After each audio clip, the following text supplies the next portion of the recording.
Foda-se, pega! Foda-se, pega! Foda-se. Estamos de volta com o Foda-se. Hoje dá vontade de dar risada. Primeiro que o meu cearense, que eu amo, minha dupla não tá aqui. Ele abandonou meu convidado, foi viajar, agora ele tá trabalhando numa empresa de esportes gringa e ele teve uma reunião internacional hoje. Então, hoje, sem aquela voz cearense aqui, mas graças a Deus tô com um irmão meu que eu admiro demais e vai ser fácil falar hoje. Elber, o dono, o manager, o cara que comanda uma das maiores bandas do Brasil, chamada Jota Quest. Elber, uma honra te receber, meu irmão. Eu acho que você jogou o nível dos seus entrevistados bem pra baixo, né? Você tava indo tão bem, eu acompanho aí. Pessoas de alto garbo passaram nessa cadeira e de repente você quis, eu acho que, popularizar um pouco mais, jogar mais pra baixo, o nível mais embaixo, né, velho? Eu quero contar histórias do showbiz, quero contar a história dessa caminhada de 25 anos do Jota, mas por quem tá do lado de trás da banda, por trás das cortinas, muitas histórias incríveis. É um prazer te receber no Foda-se. Obrigado, Tito, legal demais. Olha quem tá me ligando. Você sabe. Tá aqui pra meu pai, essa hora não dá. Você sabe que eu sempre fui um fã do Foda-se, inclusive tô esperando até hoje o boné, espero que hoje vindo aqui eu saia com ele. Tem camiseta, tem fone, tem tudo agora. Vou fazer um kit pra você. Obrigado. E aí, meu querido? Conta o negócio. São 25 anos de carreira do Jota? São mais, né? Na verdade, eu acho que você vai encontrar você teve a pandemia. Na verdade, essa turnê era para ser em 2020. E aí ela celebrava 25 anos do primeiro CD.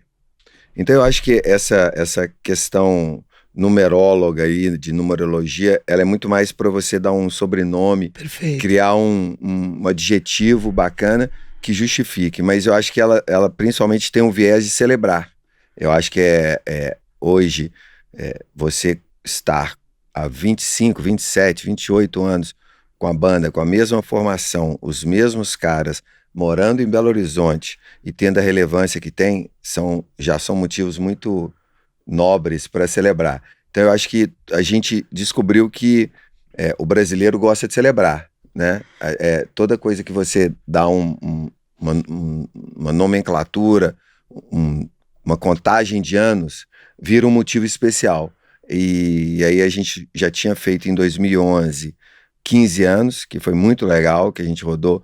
Foi um projeto que foram 15 anos, 15 cidades, com 15 contratantes diferentes. Que legal. E convidando amigos. Nesse ano a gente recebeu mais de 30 artistas no palco, de Lenine, Erasmo Carlos, a Falcão, Pitty, Otto, foram Ney Matogrosso, tivemos experiências bem interessantes. E aí, com 25 anos, a gente entende também que essas celebrações se fazia necessário comemorar, e essas celebrações, Tico, elas meio que encerram um ciclo, se fecha um ciclo. A partir dali, você começa uma nova história.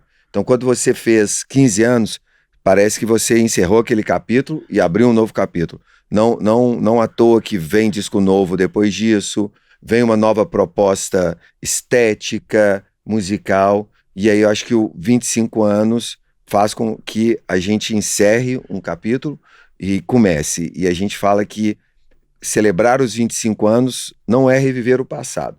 Celebrar os 25 anos é olhar para os próximos 25 anos, entender como que você vai se posicionar os próximos 25 anos. Porque senão você busca um abrigo num saudosismo, e não é o fato. Eu acho que é uma banda altamente produtiva, jovem, que está o tempo inteiro buscando formas de se reinventar, se reconectar. Então é olhando para eu lembro um dia disso que você está falando. Eu lembro um dia a gente indo para uma gravação, Jota, Anitta e os Gêmeos. Foi aqui em São Paulo. Aqui em São Paulo. E de fato eu vejo isso. Você falou de vários artistas e o Rogério é meio assim, a banda é meio assim, de poder estar em várias tribos, mas sem perder a identidade do Jota. E eu acho que isso também vem dessas discussões com você, porque eu tenho o privilégio de estar muitas vezes ou numa van, ou numa discussão de mesa, um jantar, e essa discussão é muito rica. Vejo você transitando no Rio de Janeiro com a turma da Paula, do Caetano, chega aqui o Rogério, essas discussões, É isso que faz a banda fazer esses 25 anos pensando em 25 futuros, né?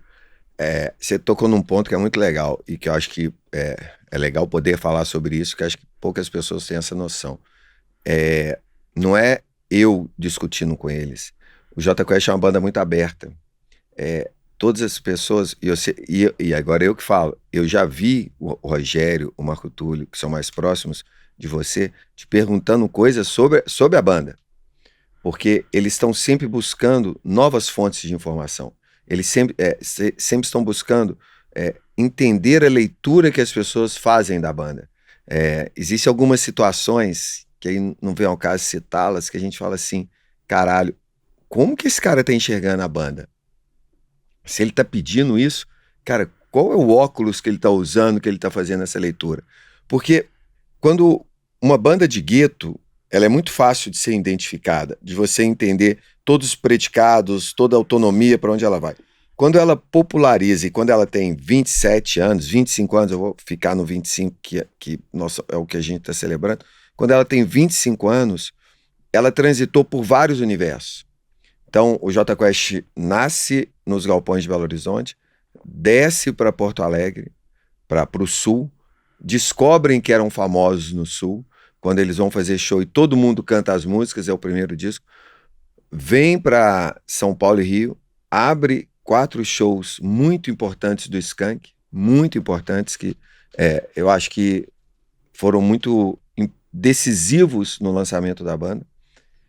E ali eles começam a transitar, viram a banda hypada de São Paulo, depois eles viram uma chave, explodem no universo popular, vão para as grandes feiras agropecuárias, que na época era a simbologia máxima, vão para o Carnaval da Bahia, que a gente estava falando anteriormente, faz um trio na Bahia junto com a banda Eva, toca no pré-Caju lá, sei lá como é que chama, o de Aracaju, estão em todos os eventos corporativos. Então, a capilaridade, Fernando Furtado, empresário do Skank, ele fala que o Jota Quest foi a última banda a entrar no vagão do mainstream. O que ele quer dizer com isso? Não tem nada a ver com fama. Muito bom isso. Não tem nada a ver com fama. Tem a ver com a capilaridade, o alcance. Em 2019, em 24 horas, em Belo Horizonte, em literalmente 24 horas, nós tocamos numa festa de 30 anos, numa festa, 30 anos, sexta-feira, 10 horas da noite, 50 anos, sábado, 4 horas da tarde, 80 anos, sábado, 10 horas da noite. Então, em 24 horas, você fez 30, 50 e 80. 3 aniversários. Óbvio que coincidência, nada pragmático, foi montando a agenda, mas os 3 em Belo Horizonte. Esse alcance tem a ver muito com o que a gente falou mais cedo, a forma que se consumia a música. Hoje, ela é muito ela tem muitas gavetas, muito de gueto, muito específicas. Então, assim, você não vai encontrar, depois do Jota, no segmento pop, e talvez quase que eu acho difícil você falar de qualquer segmento, a capilaridade em que você faz, no mesmo ano, um aniversário de 80, um bar mitzvah, uma festa de 15 anos, o casamento de uma moça de 40, é muita coisa ao mesmo tempo.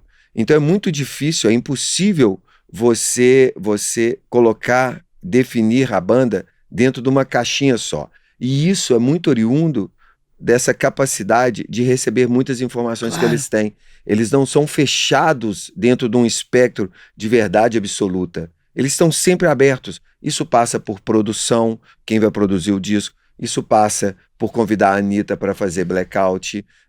Isso passa por convidar o Projota. Isso passa por convidar o Alexandre Nutroots. Isso passa por estar na casa do Caetano e estar tocando violão com o Caetano. Então, você não se fechar a expressão muito usada hoje, a uma única bolha, e você está aberto a tudo. E aí você fala do Rogério. O Rogério foi DJ, tocava no Skull Beats com Life Zalup, frequentou a cena eletrônica pra caramba. Então isso ele foi lá e trouxe a questão dos remixes pra banda. O PJ é um cara absurdamente inserido no meio musical. O cara gravou com acho que todo mundo no Brasil. Considero ele um dos maiores baixistas do Brasil, se não o maior. Cara, não tenho medo nenhum de dizer um dos grandes nomes do mundo no que ele faz. Traz coisa pra caramba também. É graças a ele que você tem Nile Rodgers, é graças a ele que você tem Stutz Zender, que é o baixista do Jamiroquai. Então, assim, e várias outras coisas, são infindáveis coisas. O que você tá falando é que o Jota bebe numa fonte muito, muito grande. Pop. Quando eu tava lançando a turnê dos 25 anos e fez um rodízio de imprensa, a banda foi ao Pedro Bial. E o Pedro Bial fez uma abertura. Ela é uma coisa inacreditável de maravilhosa, que ele resume pop. Pop é popular. Pop. E aí ele faz, você vai colocar ela aí, ele faz as conexões com os grandes artistas pop. Isso é ser pop. Pop é você beber em várias fontes. É isso. Pop é você estar aberto aos novos sons, mas sem perder sua essência. Você não tem, sem nenhum demérito a nenhum estilo, mas eu não tenho um disco do Jota que é mais forró, outro que é mais funk. Não. É sempre um black soul, funk, rock. Você sempre vai achar essa vertente. Mas você traz música com Nelson Motta, com Carlinhos Brau, com Nando Reis, com Sideral. Você vai. Hoje, agora, eles estão no estúdio com o Rick Bonadio, finalizando um disco. Tem várias vertentes novas ali. O próprio Rick Bonadio é a primeira vez que trabalham juntos. E foi muito legal quando foi convidado, que ele falou, cara, uma das poucas bandas que falta eu trabalhar. Tô dentro. Meu sonho é trabalhar. Então, e era sonho dos meninos também. Aliás, ele tava no camarim no final do ano passado, quando a gente fez aquele show ali na foi Festiva. O convite. Ali, acho que vale um parêntese. Como chama o evento? Festiva, que a gente levou para as crianças com deficiência. Caralho, aquele dia ali foi um dos dias mais emocionantes. Assim. Foi demais. Foi inacreditável. E é muito legal, assim, que foi, primeiro, você descobrir que o maior centro paraolímpico da América Latina é aqui. Muito lindo. Que ninguém sabia. E foi montada uma estrutura de Rock in Rio para aquelas crianças e pais e acompanhantes, e que eles não mereciam nada menos que aquilo. Foi demais. Então não é uma coisa tipo assim, cara, faz aí, monta aí, qualquer coisa aí, não. Foi uma estrutura foda com o nosso amigo Tchê, tava lá. Exato. Foi legal pra caralho aquele dia. Alberto, você tá falando de uns negócios, você falou assim, da música, e uma coisa que me assustava muito olhar, falava, cara, como que as bandas vão fazer isso? Porque antes você tinha o disco, você tinha fita, não vou falar tudo que tinha porque vai entregar a nossa idade, mas hoje em dia você põe lá no Spotify, pega a tua música e é tudo muito rápido. Como é que foi esse ciclo dos 25 anos, esses obstáculos, que ganhava dinheiro de uma forma, depois ganhou de outra? Como que é o consumo da música? Que você é estudioso nessa parada, a gente já fala sobre isso, aliás, eu aprendo sobre isso, mas como que é pra banda que não vende disco mais, não faz isso, agora é show, agora baixa... Como que tá o mercado disso? O princípio básico de ganho da banda sempre foi show, independente da forma de execução, da forma da mídia que se consome.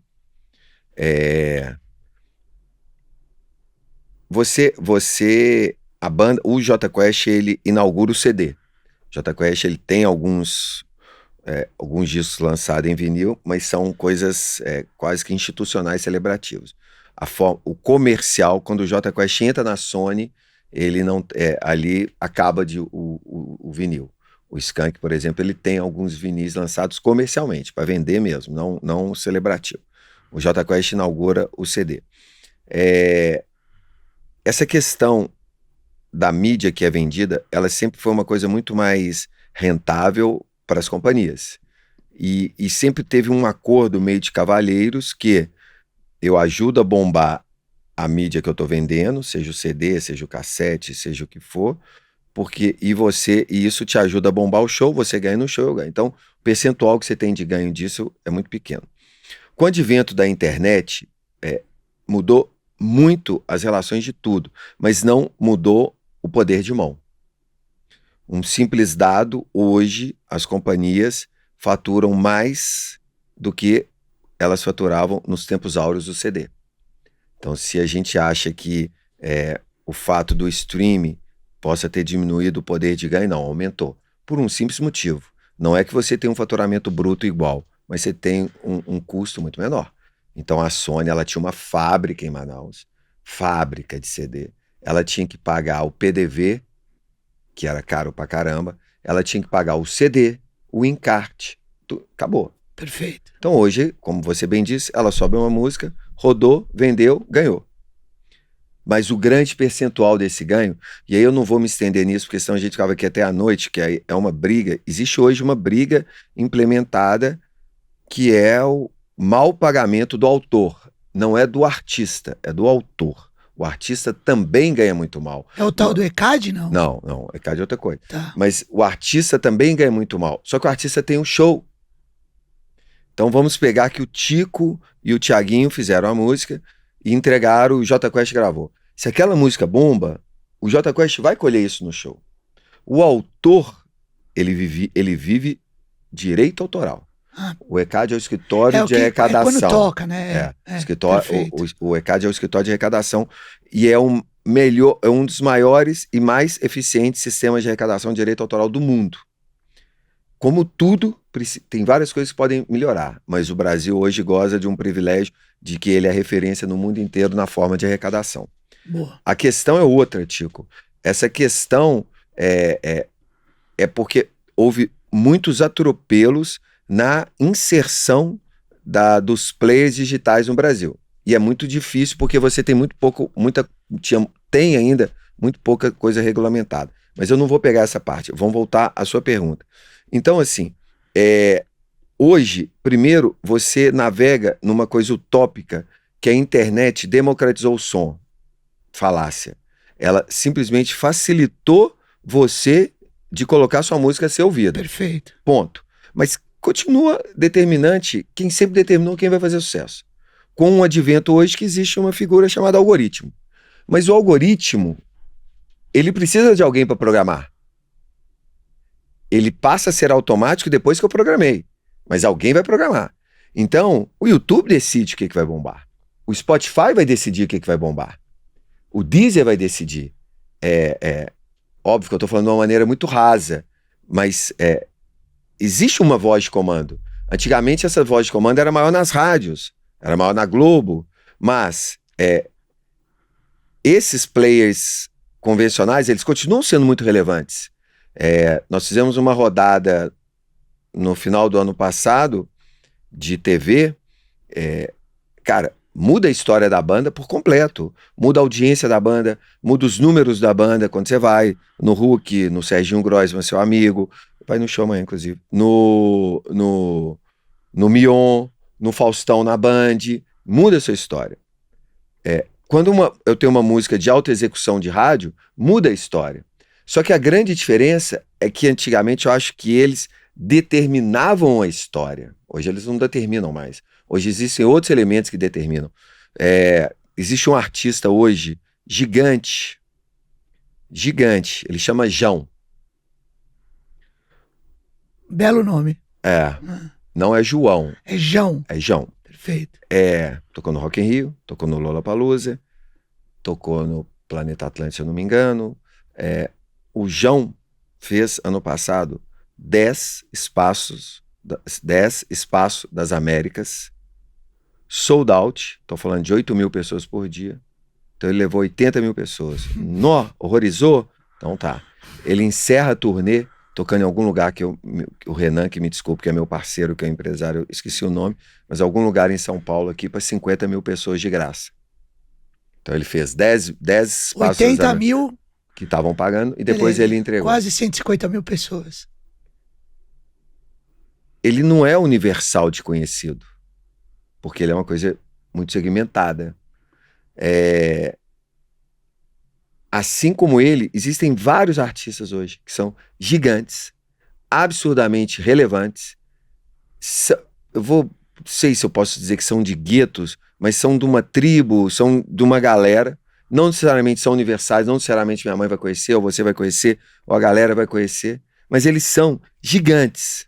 Por que eles se tornaram gigantes e não se tornaram universais? Porque antigamente você sabia quem era Amado Batista, você sabia quem era Estãozinho Chororó, você sabia quem era o Tchan, você sabia quem era Gengis Khan, você sabia... todo mundo você sabia. Fez sucesso, você sabia. Não necessariamente você consumia, claro. Mas você sabia. Por quê? Porque tinham 2 polos de informação, TV e rádio. Então todo mundo sentava, assistia o Trapalhões, depois o Fantástico, tinha um clipe da música no Fantástico. Isso era uma coisa universal. O Faustão parava, todo mundo assistia o Faustão, e para não ficar só no Globo, você tinha lá o Silvio Santos, você tinha várias coisas que eram universal. Se a música tocava na rádio, se ela entrava no disque da MTV, se ela tocava das 10 melhores da Jovem Pan ou na Mix Tudo, acabou. Acabou, velho. Você explodia. Hoje, esses guetos, eles foram uma parte pro YouTube, uma parte pro Spotify, agora uma parte pro TikTok. Então as pessoas, e aí eu não sei desenvolver uma linha de raciocínio aonde que isso está deturpando a capacidade artística das pessoas, que aí eu passo a olhar, a compor para falar com aquilo e não compor o que eu acredito que seja legal. Isso eu não sei legislar sobre isso, mas eu sei que você tem que fazer um esforço hoje para você tentar estar em todos esses ambientes. É impossível estar. Uma banda de 25 anos, ela não tem mais o frescor da chegada. Então o João tá chegando. O João já chegou, já é uma realidade. Mas vamos pôr que ele teve há pouco tempo o frescor da chegada. Todo mundo que está chegando agora, ele é novidade. O que já é considerado clássico, ele tem que rebolar mais. Ele morando em Belo Horizonte, dificulta mais. Ele não tendo um lifestyle foda, porque a banda sempre se posicionou de uma maneira em que ela não quer vender o lifestyle, ela quer vender as suas músicas, a sua arte, mais difícil. Porque hoje se criou... Eu não acho que hoje mudou o comportamento de consumo nesse sentido de celebridade, consumir. Eu acho que mudou a ferramenta. Eu acho que os comportamentos se mantêm os mesmos, mas as ferramentas mudaram. Com o advento do online. Mas o Jota nunca navegou na Caras, nunca foi desse universo. E hoje esse universo, ele determina muito o quão você tem de engajamento. Então, assim, é mais difícil? É mais difícil. Mas também é mais orgânico. Então, você ter lá quase 1 milhão de seguidores no Instagram, eu não tive em 15 dias 1 milhão de seguidores. Nós estamos ali, meu amigo, para quase chegar. Não chegamos a 1 milhão, estamos 800 e poucos mil. Mas você tem que remar para caramba. Por quê? Porque você vende exclusivamente a arte. Então, é desafiador você estar nessas redes, é desafiador você vender o seu produto hoje, porque também as grandes mídias hoje estão olhando para o que é mais imediatista. Então, antigamente, você tinha uma curadoria. O primeiro disco do Jota não vendeu 1 milhão de cópias, vendeu 150 mil. Mas a gravadora falou, cara, esses caras vão dar, vamos investir, vamos acreditar, chama o produtor tal, chama o diretor artístico aqui, meninos, vamos olhar para isso, o que vocês acham disso? E existia uma curadoria. Essa curadoria hoje não existe mais. E com isso o pop rock perdeu muito. Com o fim da MTV, que também era um... A história da MTV ela é muito louca, porque assim, a MTV sempre deu traço. Quando ela realizava o VMB, Video Music Awards, Brasil, ela dava 2 pontos de audiência, 4 pontos de audiência. Vamos lembrar que nessa época a Globo dava 60, 80. Só que ela determinava o sucesso. Isso é uma coisa que não é aritmética, é muito difícil de explicar, mas ela determinava o sucesso. Ela pautava o Thales de Menezes na Folha, ela pautava o Arthur da Pieve no Globo, ela pautava os colunistas culturais, ela pautava os especiais de TV. Então, quando você bombava na MTV, você escorria para toda essa cadeia relevante que te apresentava para a música, sendo ela 2 pontos de audiência. Que loucura isso. Então, assim, hoje, essa falta dessa curadoria que fala assim, cara, te dou um carimbo aqui de sucesso. A MTV fazia esse carimbo de sucesso. A história do Jota ali em 2003, quando ele grava o MTV ao vivo na Praça do Papa em Belo Horizonte, que é um emaranhado também, porque você tem uma música que o Nando apresenta, que a banda desconstrói a música, a letra é a mesma, mas cria um arranjo novo, que é a Do Seu Lado. Então, a música do Nando era mais um folk, uma canção, e Marco Túlio faz tan, tan, taran, taran, tan, tan, e se cria uma música toda nova. Você tem Amor Maior, e aí Amor Maior vai para a novela das 8, não sei se era Celebridade, Laços de Família, eu não sei, que era tema da Camila Pitanga e do Rodrigo Santoro, o principal casal da novela. E você tem a MTV falando assim, esse é o nosso novo produto, Jota Quest, MTV ao vivo na Praça do Papa. Puf. Cara, esse disco vendeu, sei lá, 3 milhões de cópias. A banda explodiu de novo. Então, quando você pergunta ao longo desses 25 anos como que você vai fazendo, as bandas que aí estão, Skank, Jota, Capital, Paralamas, Titãs, Frejá, Barão, toda essa galera, você vai pegar a trajetória dela, elas foram renascendo. Então você tem o Jota que sai com Dores do Mundo, em 98 lança Fácil e o Vento, em 2003 lança Amor Maior, Só Hoje, Do Seu Lado. Então você vai, o tempo inteiro você vai renascendo. Aí depois vem o Sol. Mas esse renascimento depende de estourar uma música? Porque a gente tem um amigo em comum, o Thiaguinho também estoura música pra caramba, e essas bandas, muito desse renascimento é sempre galgado e fazer um sucesso explodir, como esses nomes que você tá falando, que todo mundo sabe cantar? Acho que sim, porque o renascimento, então vamos pôr renascimento, vamos pôr os hits, os novos hits, Isso, eles geram consumo. perfeito. Quando eles geram um novo consumo, então Blackout, Jota Quest e Anitta, foi eleita a música do ano, ganhou prêmio no Multishow, o clipe é foda, com Nile Rodgers, puf.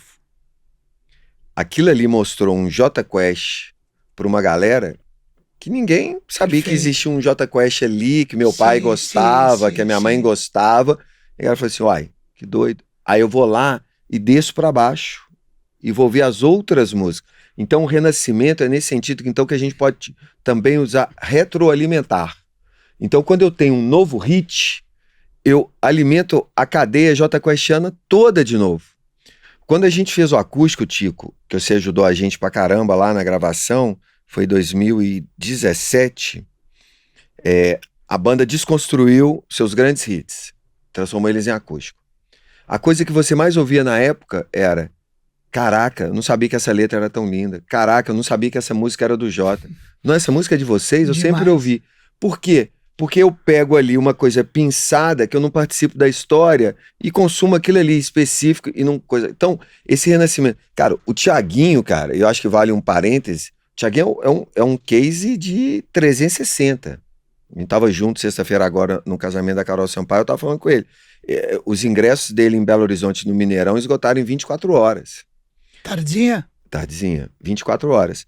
Então, assim, e para quem vem falar a besteira do que o Thiaguinho só funciona na tardezinha, ano passado, não vou lembrar o mês exato, setembro, outubro, ele fez um show do Thiaguinho. Qual que era a turnê? Meu nome é Thiago André? Meu nome é Thiago André, é o Elegante, não é? Não, ele tá girando agora com isso. Então pode ser, vamos considerar que seja. Acabou em 24 horas. No Mineirão. O Thiago é artista, independente do selo que vai. Exato. Ele fez acústico. Não, porque tem uns idiotas. Pagode acústico. Tem uns idiotas que acham que ele só bomba por causa da tardezinha. Então, são pessoas que não procuram saber. Então, eu vivi isso lá em BH, porque os caras estavam fazendo amigos meus, porque santo de casa não faz milagre, né? Eu vou deixar aqui minha reclamação pública, que ele nunca deixou eu fazer um show dele, mas tudo bem, isso aí... Ele é um animal. Um dia a gente resolve, mas acabou em 24 horas. Mas o que eu quero falar do Thiaguinho é assim, o Thiaguinho é um ícone da luta antirracista, que não precisa gastar saliva para explicar, é um cara que transita em todos os meios, todos os meios, do presidente ao porteiro, ele é amigo de todo mundo, ele trata todo mundo igual, e se reinventa o tempo inteiro. O tempo inteiro. Caralho, eu não podia, mas aquele lance lá de black tie, orquestra, inacreditável. E isso o pagode todo agradece, porque ele retroalimenta, não é a cadeia só dele. Sim. Quando ele fez aquele tardezinha na Marina da Glória, que ele chamou sei lá quantos sambistas, pagodeiros e afins, ele saiu de lá, Tico, isso ninguém sabe. Ele saiu de lá, e olha que louco, ele saiu de lá, ele estava no carro, saindo do Marina da Glória, ele me ligou. E ele falou assim: irmão, eu acabei de fazer um negócio aqui muito foda. pra mim e pros meus amigos. A única banda que é capaz de fazer isso pro pop é o Jota Quest. Cara, faz um evento, chama os amigos, celebra e tal. Então eu acho que ele é muito família, samba e pagode, saca? Ele abraça todo mundo. Então assim, aí é uma outra também, o pop talvez é mais difícil de você ter essa junção de todo mundo. Quando a gente fez aquela turnê dos 15 anos que eu te falei, algumas pessoas foram convidadas e não apareceram. Então eu acho que o pop rock talvez seja um pouco menos unificado, por assim dizer, vamos dizer assim, para eu também não me expor demais, mas tem suas uniões também. O Jota Quest é muito grato a vários, ao Skank, ao Furtado, ao Tony Garrido do Cidade, foram vários, ao Nando, várias pessoas que abriram a porta. Mas eu quero voltar na história do consumo. Então, assim, para finalizar esse ponto, eu acho que hoje, Tico, a banda tem que manter sua essência, tem que saber que ela fala para 10 players ao mesmo tempo, não adianta Ctrl-V, Ctrl-C, cada um pede uma coisa, tem que saber que algumas coisas ela não vai conseguir. Eu não tenho jeito de eu fazer uma dancinha pro TikTok, não vai dar certo, mas eu consigo fazer um puta série documental pro YouTube. A gente tem um suporte bizarro do YouTube no Brasil, de apoio ao Jota, de nos orientar. O Spotify também é um grande parceiro. Eu acho que o Spotify hoje talvez seja a maior ferramenta de consumo de música hoje, a mais relevante, porque esses players também, Tico, tem uma coisa muito importante, e você já viveu isso em outros segmentos, você viveu isso claramente, que é gerar comportamento. Então, seu pai criou uma loja que ela era referência de loja de roupas femininas. Então, a pessoa sai de casa e fala assim, cara, preciso comprar roupa feminina. Eu vou naquela loja. Numa analogia rasa, o Spotify e o YouTube conseguiram criar isso. Eu quero ver um vídeo, eu vou no YouTube. Eu quero ouvir uma música, eu vou no Spotify. Então, ele virou a casa do consumo da música. O quão ele divide, se a conta é justa, é uma outra discussão. É uma outra discussão. Mas ele virou o centro de consumo da música hoje. Universal, mundial. Não é um número, e tem uma similaridade com a MTV. Não é um número absurdo. Eu não sei dizer atual, mas você deve ter no Brasil hoje, você tem 230 milhões de habitantes, você deve ter, sei lá, 50 milhões. Não é uma coisa com capilaridade máxima, mas é onde hoje mora a relevância e os números que norteiam se você está conseguindo renascer ou não. Não, isso é demais, e aí acho que tem que ter alguém por trás, porque os caras têm que estar pensando, se fazendo um paralelo com o jogador, o cara tem que estar pensando em jogar e fazer gol. Tem que ter alguém pensando na carreira, na imagem, no conteúdo digital e tal. Pensando na banda, ainda bem que tem essa discussão, que você é um cara que já me mandou TED, já me mandou pesquisa, já me mandou número, essas discussões que a gente tem. Por isso que eu falei, é uma admiração ouvir tanto conteúdo bacana desse mundo da música, porque cada vez muda isso, o comportamento. E essa mudança de comportamento pra gente que tá por trás é legal, tanto na moda, quanto no esporte, quanto na música, porque você tem que estar sempre vivo e tem que estar bebendo em várias fontes, que é o que você fala. Você tava me contando também, mudando de assunto, porque o Jota tá se reinventando sempre. É verdade a história do navio na Europa? Existe essa história? Pode falar isso? Pode. Isso também faz parte dessa reinvenção, porque tem umas coisas muito legais acontecendo hoje no Brasil, assim. Hoje, de comportamento. Eu acho que a gente passou 2 anos fudidos. Fechados e fudidos. Isso gerou uma demanda reprimida. Ano passado, se você pensar real, nós vamos fazer 1 ano que a gente voltou mês que vem. A real, você começou a trabalhar, tudo conseguiu rodar em abril de 22. Então nós não temos nem 1 ano ainda, que a gente voltou depois de 2 anos recluso. E aí eu acho que essa demanda ajudou num comportamento que primeiro eu tinha visto em BH, que é o comportamento de ir a estádios. Então BH hoje, o Mineirão se tornou um dos principais players de consumo de música ao vivo se não o maior. E dali você tem Thiaguinho sozinho, você tem Thiaguinho na tardezinha, você tem pagode, você tem funk, vai ter Kiss. Em 15 dias em Belo Horizonte, no Mineirão, vai ter um festival dos anos 2000, vai ter o Kiss, vai ter um festival hypado de música de todo tipo. Isso 15, 20 e 22. Em 7 dias você vai ter isso.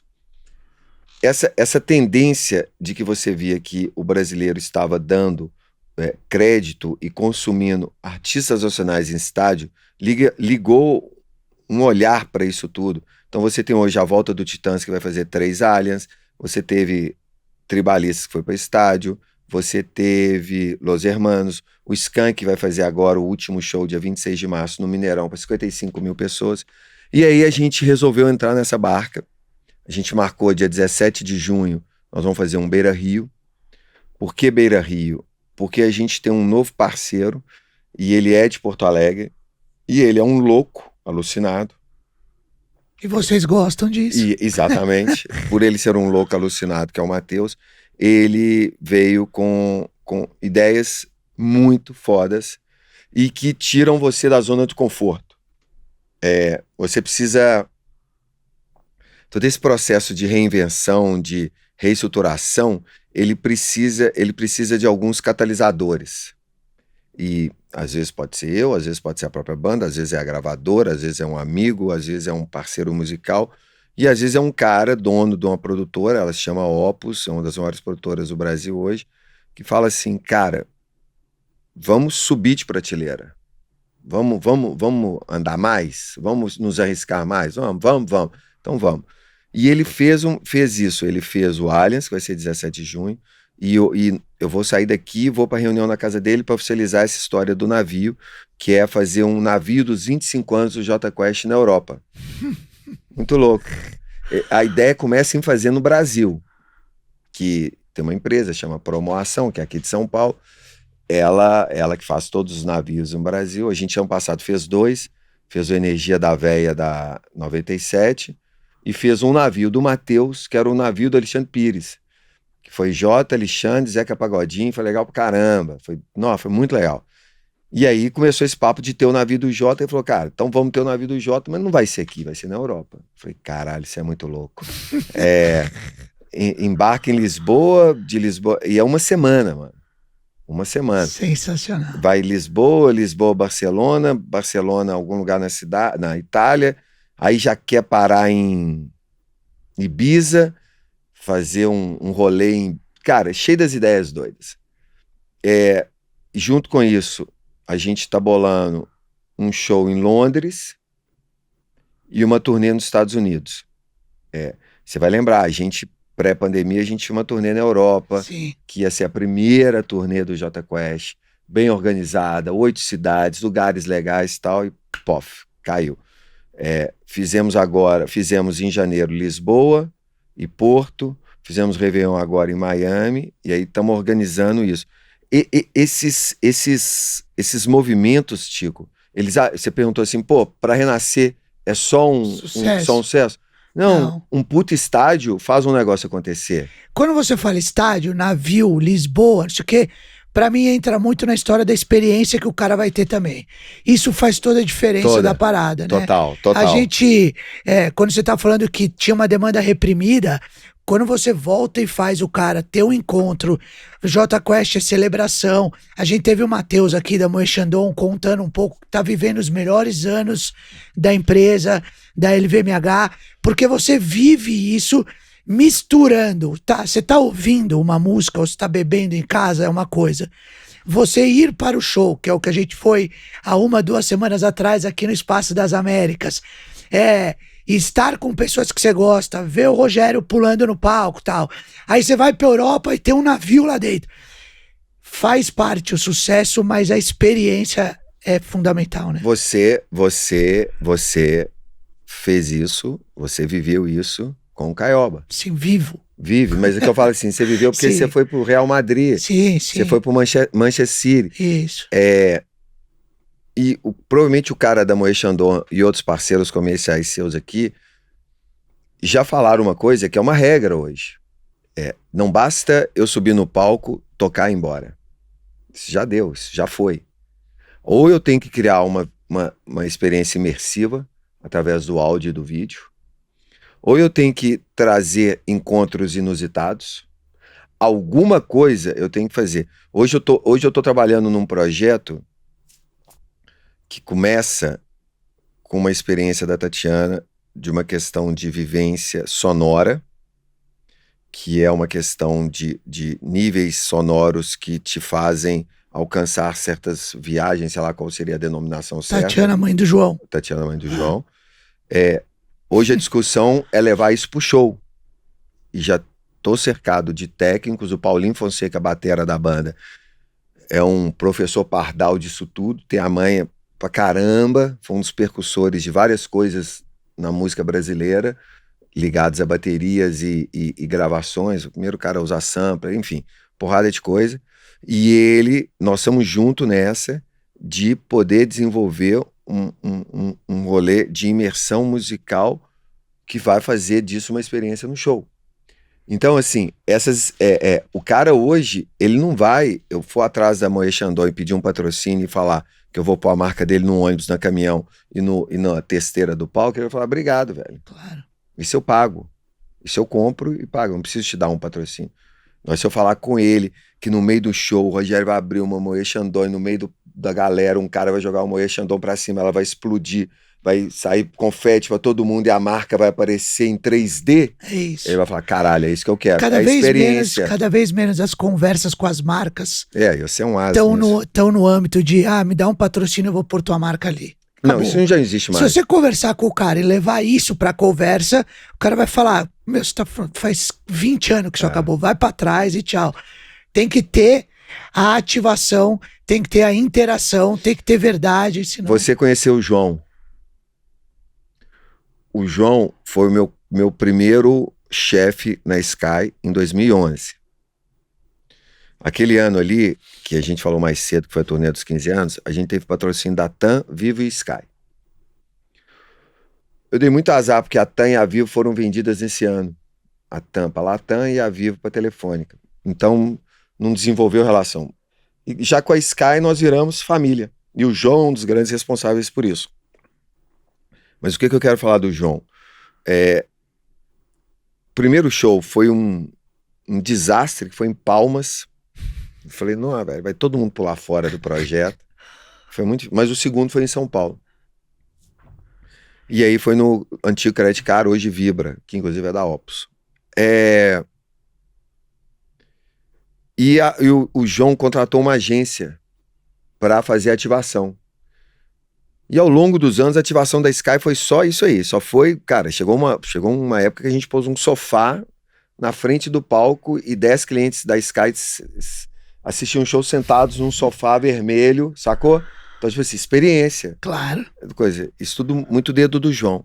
Mas onde que eu quero chegar no que você acabou de falar? A agência atrasou. E aí a montagem da ativação ficou meio complicada, deu uma confusão. Na segunda-feira eu recebo um telefonema não muito educado do João. Peguei o avião e vim pra cá. Saí de BH, puf. Cara, tomei uma sentada, um esporro tal, eu fiquei ouvindo, falei assim, cara, mas espera aí, velho. Quem contratou a agência foi você. A agência é sua, não sei o quê. Ele falou, cara, mas o show é seu. Eu falei, entendi. Então, eu não posso deixar você errar. Ele falou, exatamente. Eu falei, peguei. Então, eu tenho que cuidar que a experiência toda aconteça. Porque o que ele falou foi corretíssimo. Ele falou, cara, não importa se a agência atrasou, se foi a agência que cagou. O que vai chegar ali no andar de cima é que deu errado no show do Jota Quest. Perfeito. E essas questões das entregas, elas são tão loucas e às vezes tão orgânicas. Deixa eu contar um caso que é muito bom. Tem um Pargana, um grande irmão, Luiz Pargana, que era que nos levou para Sky, parceirão do João. Ele viu que a gente ia fazer um show em Florianópolis. E ele me ligou e falou assim, cara, vai ter um jogo de vôlei do lançamento do time da Sky versus o time do Minas em Florianópolis, no dia do show. Eu falei, não, Pargana, mas isso aí é jogo? O que eu vou fazer no jogo, cara? Sei, que horas é o show? Eu falei, cara, o show é 9 horas da noite. 9, tá? Te dou notícia. Ele me ligou e falou assim, cara, o jogo começa 8h30. A gente tá querendo parar o primeiro set, vocês chegam, fazem alguma coisa, e aí o jogo depois continua. Eu falei, não, mas... Enfim, cara. Ele fez minha cabeça, que a gente fez o show, saiu do show, entrou na van, direto da escada, lembro como fosse ontem, tava chovendo em Floripa. O show era para Tinta Souvenir, porque ela estava naquele projeto de pintar as comunidades, colorir as comunidades e a cidade, alguma coisa assim. Entramos na van, fomos direto pro ginásio. O primeiro set já tinha acabado, tinha 10 minutos, a galera tava enrolando. A banda entrou no meio do campo, pegou o microfone, deu boas-vindas pro time da Sky, cumprimentou, trocou uma ideia, não tocou, fez alguma graça, cumprimentou. Aí estava lá a nata da Sky, Bap, Agrício, todos amigos queridos, Bap, Agrício, Marcelo, João provavelmente devia estar, Lucídio devia estar, galera lá, pá. Fizemos isso, durou 10 minutos, voltamos, ficamos ali na plateia junto com a diretoria, mais 10 minutos, fomos embora. Dia seguinte, o presidente da Sky, que hoje, inclusive, é o homem forte do Flamengo, não sei se você sabe. Sim. Um grande amigo, um querido. Tudo bem que ele é flamenguista, mas é um querido. O presidente fala assim, massa o lançamento do time. Vocês só esqueceram de combinar com os russos. O Minas ganhou do time da Sky. E aí ele fala, a única coisa boa que aconteceu foi a gentileza dos meninos do Jota de virem aqui dar um oi. O que isso significou na prática, Tico? Mais 2 anos de contrato. Então, hoje, cara, você... Por que eu tô contando esse caso? Que muitas vezes você pensa no... a gente, como artista, como produtor de evento que você é hoje, produtor de conteúdo que você é hoje, a gente tem que pensar fora da caixinha e muitas vezes não são coisas mirabolantes, bizarras, sim. Que você vai seduzir sua marca. Às vezes é uma coisa orgânica, mas que é de coração e é bem feita. E o principal, é intangível. Eu acho que você navega no universo, no Caioba, de coisas intangíveis. Que o cara não existe dinheiro. Eu fui no jogo anteontem, Atlético e Cara Bobo, ótimo time, Libertadores. E eu tenho um grande amigo que é de Porto Alegre, que é dono do Grupo Opinião, que é do Araújo Viana, do Pepsi, o caramba, que ele também leva o filho dele numa coisa. E eu mandei um vídeo, tava Furtado do Skank e o João. Mandei um vídeo para ele, e ele escreveu assim, cara, ninguém nunca vai entender e vai conseguir saber a conexão que a gente cria com os nossos filhos indo pro estádio.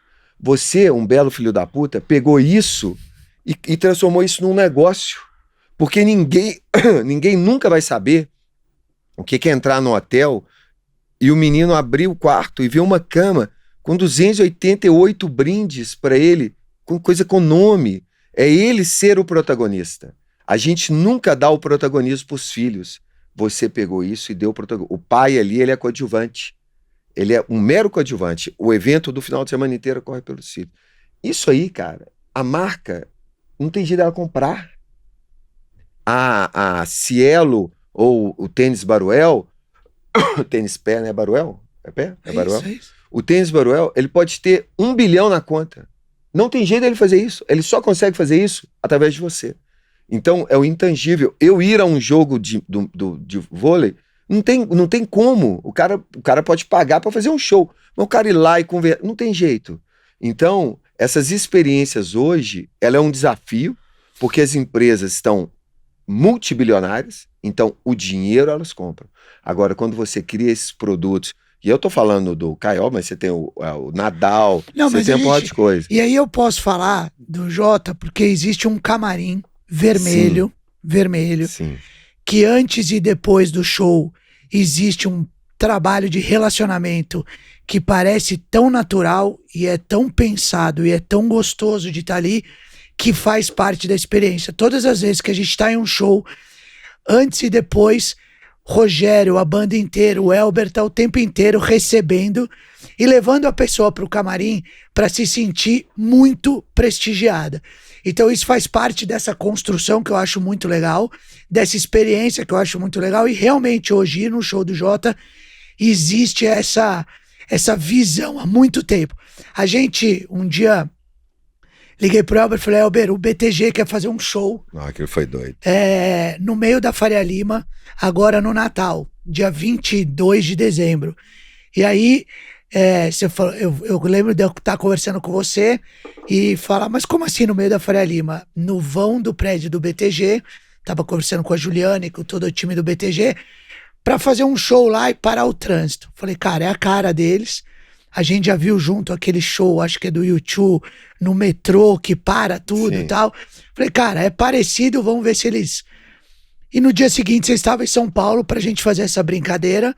Tocou ali no vão do BTG. E foi muito rápido, não Foi foi uma 40 coisa... minutos, acho, Não, né? não foi muito rápido tudo, da ideia pra execução. Acho que foi, sei lá, 3 dias. Não foi... E aí, foi um show de 40 minutos que bastou pra fechar a Faria Lima e parar o trânsito e tal.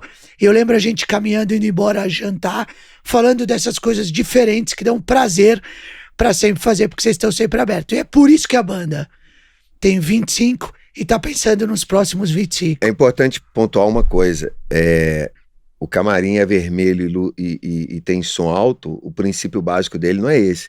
O preceito básico disso tudo é para não se ver e não conversar. E é uma teoria muito interessante, porque assim, a banda fica junta 24 horas por dia, muito mais que a família. No passado fez 115 shows. Eu ia falar isso. Um ano de Jota, esquece pandemia, tá? Um ano natural de Jota são quantos shows? 115 a 130 shows, varia Entendi. isso. Agora a gente quer diminuir para 90. A pandemia trouxe novas reflexões, inclusive de se viver, né? Perfeito. Pré-pandemia, cara, eu acho que chegou a fazer 140 shows no ano. É sub-humano, é loucura, é loucura. E o camarim é vermelho pra eles não se cruzarem.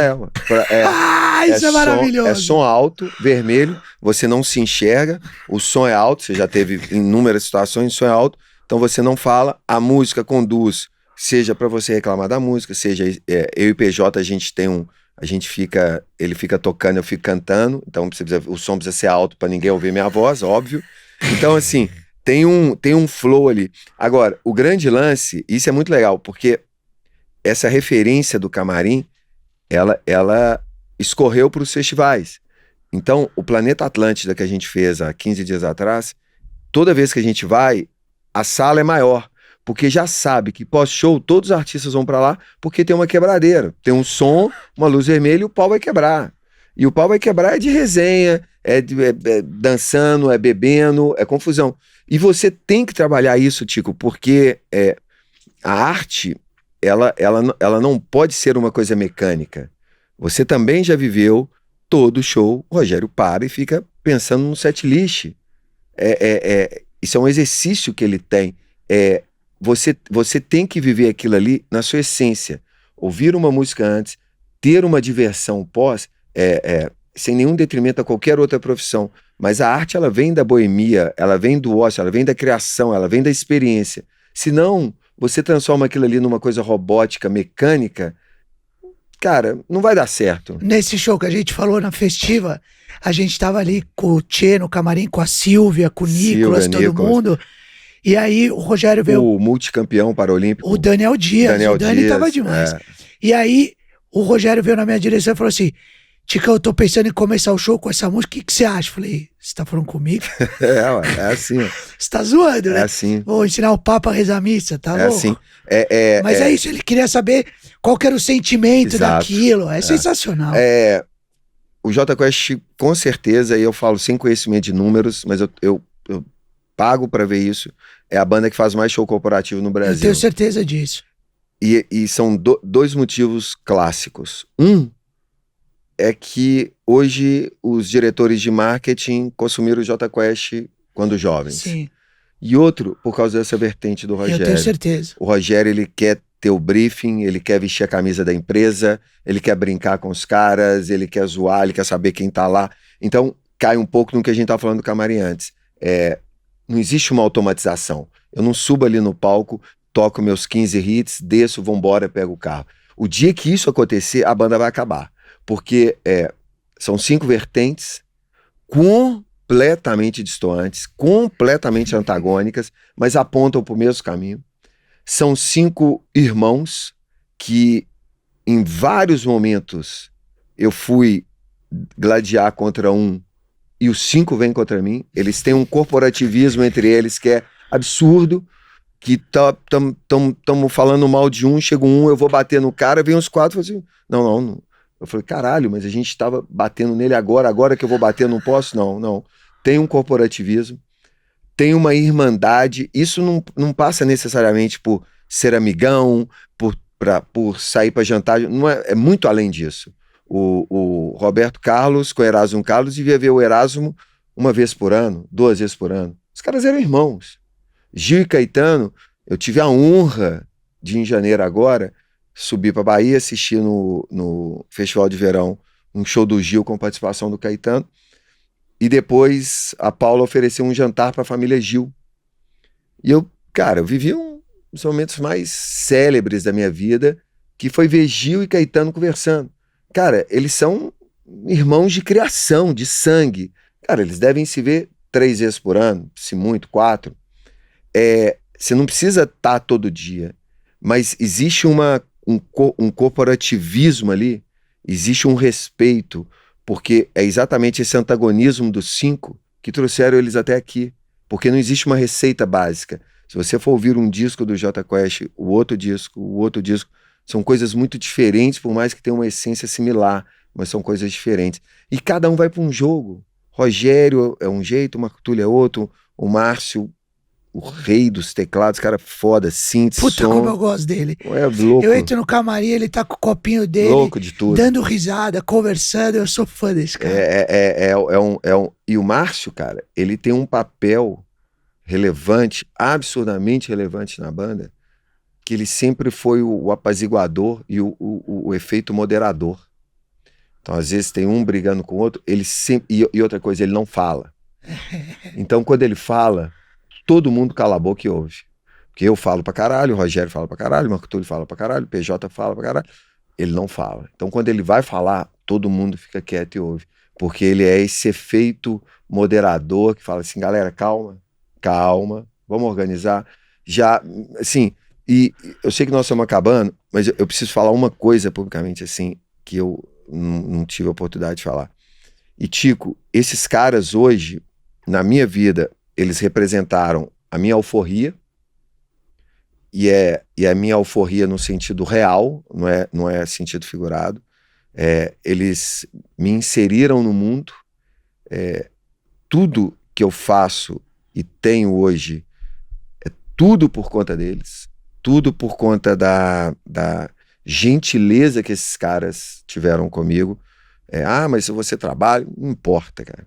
Não adianta o cara ser bom pra caramba se ele não tiver oportunidade. Eu falo que a gente não tem que lutar por desigualdade, porque desigualdade sempre vai existir, sempre vai ter. Você joga futebol 1 milhão de vezes melhor do que eu, então você vai ser melhor no futebol. A gente tem que lutar pela equidade, que todos tenham oportunidade.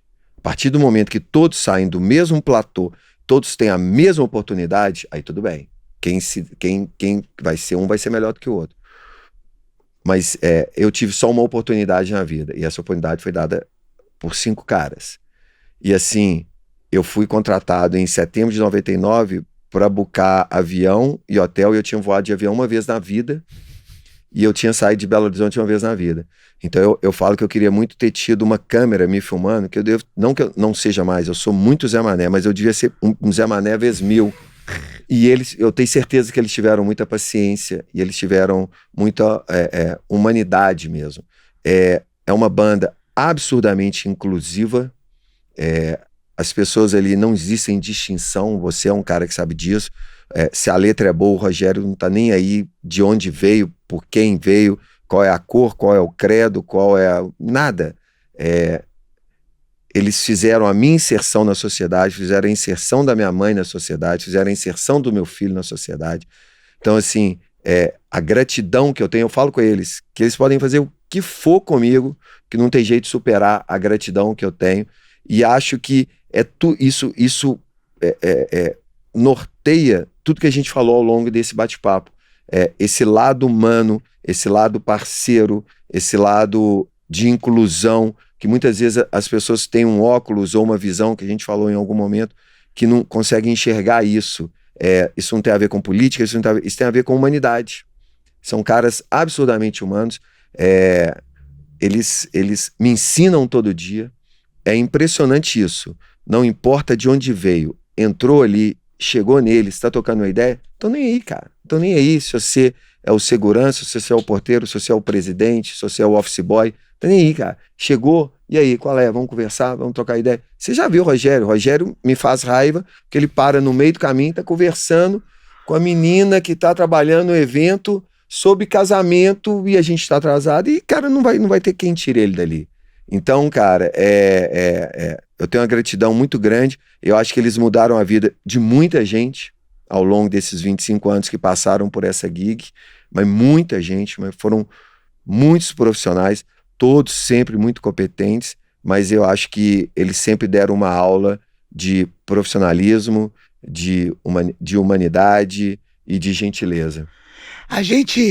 O foda-se, eu falo que o meu cearense, que eu gosto muito, não tá aqui, infelizmente. A gente tem o privilégio de receber e ouvir boas histórias aqui no Foda-se. E é mais uma história que eu conheço e que eu vivi isso. Então não é um papo qualquer. Eu sou fã dos 5 caras que estão lá. E mais ainda seu, a gente tem uma relação muito próxima. Eu gosto de viver a banda, porque toda vez que eu vou lá, eu saio melhor, ou saio com uma informação melhor, ou saio com uma vivência melhor ainda. Tanto com a Tatiana que você mencionou, com a Lud, com a Ângela, toda a família Jota Quest é surreal e você é um grande parceiro. Tem que chamar a Ângela aqui, cara. Eu tô sabendo, eu já falei com o Marco Túlio disso. Chama a Ângela tá até em BH, meu pai tava lá também, fez coisas com elas lá. A Ângela tá num viés muito legal, né? E acho que falar sobre a pauta que tem a ver com o festival. Claro, tudo a ver. Né? E ela e o Marco Túlio se tornaram um case. Paulinho também tem uma relação, uma irmã muito querida, a Ana, e especial, mas o Marco Túlio e a Ângela se tornaram um case muito interessante. A Silvia gosta muito dele, tem essa... Mas, de novo, tudo isso foi uma realidade que a gente ouviu hoje, desse universo. Vai ter que ter outro bate-papo. No próximo vamos trazer, quero ver se a gente traz o Rogério, o Marco Túlio. Por quê? Porque a gente ouviu sobre a indústria, ouviu sobre tudo, e tem o lado da galera que tá à frente no palco. Mas semana de show, semana de tudo, é sempre corrido. Mas é um papo que eu queria ter, porque eu adoro, e acho que foi uma hora que, Davi, se fudeu. O que eu peço, só resta pra você ouvir, fazer os cortes, porque tem muito corte bom aqui, Elber, uma honra. Obrigado, muito Tico, obrigado, eu sou teu fã. Tamo juntasso aí, e você faz parte dessa história, né? Foi através de um telefonema do nosso amigo Bruno Carneiro. Amo o Bruno. Uma campanha queridaço, uma campanha da Minians. E ali foi amor à primeira vista. Amo sua família. Amo o Pipo, todo mundo, a Ari, coitado, oremos. Pra quem não sabe, o Tico é casado com uma das mulheres mais lindas e gente boa da face da terra. Inexplicável. Graças a Deus. Um beijo, obrigado. Beijo, muito obrigado.